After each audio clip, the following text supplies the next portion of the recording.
हरिद्वार से आ रही है इस वक्त की बड़ी खबर। हरिद्वार में देर रात से लगातार हो रही है रिमझिम बारिश।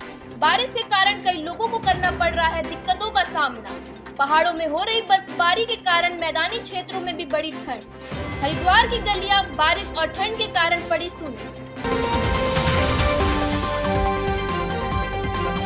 हरिद्वार से आ रही है इस वक्त की बड़ी खबर। हरिद्वार में देर रात से लगातार हो रही है रिमझिम बारिश। बारिश के कारण कई लोगों को करना पड़ रहा है दिक्कतों का सामना। पहाड़ों में हो रही बर्फबारी के कारण मैदानी क्षेत्रों में भी बड़ी ठंड। हरिद्वार की गलियां बारिश और ठंड के कारण पड़ी सूनी।